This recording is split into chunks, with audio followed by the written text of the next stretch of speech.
اس پیار کے صدقے، اس پیار کے صدقے، اس پیار کے صدقے، اس پیار کے صدقے، اس پیار کے صدقے، اس پیار کے صدقے، اس پیار کے صدقے، اس پیار کے صدقے۔ السلام علیکم friends, welcome back to my channel novels کی دنیا۔ فرینڈز، ہم اپنے ناول عہد الفت کا نیکسٹ پارٹ سٹارٹ کرتے ہیں۔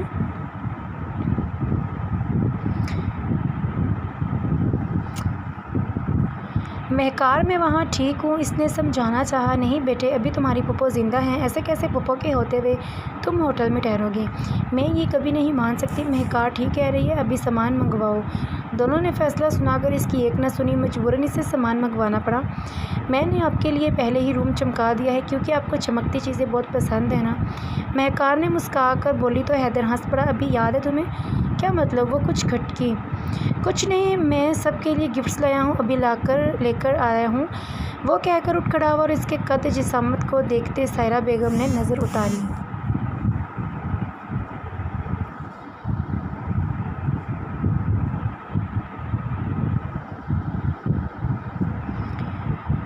حیدر کو یہاں آئے 2 ہفتے گزر چکے تھے اور مہکار کے دانت نکلے ہوئے تھے اور اس سب میں گھر ساری ذمہ داری تقویٰ کے سر پر آ گئی تھی۔ اب میڈیکل کی ٹف پڑھائی، اوپر سے سارے گھر کی ذمہ داری پر یہ شکر تھا کہ وہ کھانا بنا کر خود کچن میں کھاتی اور اپنے روم میں بند ہو جاتی تھی۔ پہلے تو تھوڑی بہت بات چیت ہو جاتی تھی گھر والوں سے، اب یہ بھی بند ہو گئی تھی۔ اتنا وقت ہی نہیں ملتا تھا اسے۔ صبح اٹھ کر نماز پڑھتی، پھر قرآن پاک کا ذکر، اس کے بعد سب کے لیے ناشتہ بنانا اور خود کے لیے یونی کے لیے تیار ہو کر چلے جانا۔ وہاں سے آ کر فریش ہو کر اپنے لیے روٹی بنانا جو اکثر مہکار کی پکائی ہوئی کم پڑ جاتی تھی، کھانا کھا کر برتن مانجنا اور پھر کبھی مہکار کے کپڑے پریس کرنا یا کبھی سائرہ بیگم کے دھونا۔ اس کے بعد ساحل کو پڑھانا جو ایک بڑی مشکل تھی۔ اس کے بعد خود پڑھنے بیٹھتی تو بیچ بیچ میں مہکار بھابھی کی پکار ہوتی رہتی، چھوٹے موٹے کاموں کے لیے یا ساحل کے لیے۔ تھک ہار کر وہ رات کے لیے پڑھنے کو چھوڑ دیتی اور پھر رات کا کھانا بنانا، اور جب نماز ادا کر کے وہ پڑھنے بیٹھتی تو اتنی تھک جاتی کہ پڑھتے پڑھتے وہیں سو جاتی۔ کبھی کبھی جب پھپھو کی یاد دانیال کی کال آتی تو دل کرتا کہہ دے مجھے یہاں نہیں رہنا، پر انہیں مشکل اور پریشانی کا سوچتے چپ کر جاتی۔ کام اس کے لیے بڑی مشکل کی بات نہیں تھی، اسے لگتا جیسے مہکار بھابھی اسے جان بوجھ کر پڑھنے نہیں دیتی اور اس کے بات پر اپنی رنگت پر طنز اس کا رونے جیسا چہرہ ہو جاتا۔ اور آج کل تو وہ اور بھی پریشان تھی کہ اگر حیدر راستے والے حادثے کا مہکار کو بتا دیتا تو کیا ہوگا، اس لیے وہ زیادہ ہی ایک ہی گھر میں اسے چھپتی پھر رہی تھی کہ وہ نہ اسے دیکھے اور نہ ہی اسے یاد آئے۔ پھر اس کی یہ بھول تھی، چھپنا ہی سب پریشانیوں کا مسئلہ نہیں ہوتا۔ آج سنڈے تھا اور وہ گھر پر ہی تھی۔ عائشہ سے اس نے بالکل بات کرنا بند کر دی تھی، پر وہ روز آتی تھی اسے منانے کے لیے۔ السلام علیکم۔ لانچ میں بیٹھا حیدر اور ساحل آپس میں باتیں کر رہے تھے جب عائشہ نے آ کر سلام کیا۔ وعلیکم السلام، صبح یہاں کیسے مس؟ دونوں نے ساتھ کہا۔ یس مسٹر، ہم اپنی فرینڈ کو منانے کی کوشش میں اپنی قسمت آزمانے آئے ہیں۔ یہاں آپ کی کون سی فرینڈ رہتی ہے؟ حیدر نے ناسمجھ سے دیکھا کیونکہ اس سے تقویٰ پوری طرح سے بھول گئی تھی۔ ماموں تقویٰ آپی کی بات کر رہی ہے، آپی ان کی فرینڈ ہے۔ ساحل کے بتانے پر وہ عائشہ مسکرائی۔ حیدر کو وہ حادثہ یاد آیا جب عائشہ کے ساتھ بلو چادر میں وہ سانولی رنگت والی لڑکی رو رہی تھی۔ اچھا، وہ اس گھر میں رہتی ہے؟ ایک طرح کا حیدر نے طنز کیا تھا، یہاں وہاں دیکھتے ہیں۔ ہی جی ہاں، اسی گھر میں رہتی ہیں۔ السلام علیکم ہارون بھائی، کیسے ہیں آپ؟ لانچ میں آتے ہارون کو دیکھتے مسکراتی عائشہ بولی۔ وعلیکم السلام گڑیا، الحمدللہ، آپ کیسی ہو؟ اور یہ ہاتھ میں کیا ہے؟ بھائی کے لیے لائی ہو کچھ؟ صوفے پر بیٹھتے اس نے پوچھا۔ اور یہ عائشہ نے اپنے ہاتھوں میں موجود چاکلیٹس کو پیک کو دیکھا۔ بھائی تقویٰ ناراض ہے نا، اسے منانے کی کوشش، معصوم صورت بنا کر وہ بولی۔ ہارون ہنس پڑا۔ اچھا ٹھیک ہے بھائی، اپنی قسمت آزمائے اور تقویٰ کو کہہ دینا لانچ میں 2 کپ چائے کے بھیج دے۔ مہکار کے پاس فرصت نہیں اپنے چڑیلوں جیسے ناخنوں کو رنگ کرنے کے علاوہ۔ گود میں بیٹھے ساحل کے بالوں پر ہاتھ پھیرتے بولا تو تینوں ہنس پڑے۔ جی کہہ دوں گی موبائل پر گم حیدر ایک نظر ڈال کر وہ سر ہلاتی چلی گئی تو ہارون حیدر نے اس کے کام کی بابت پوچھنے لگا۔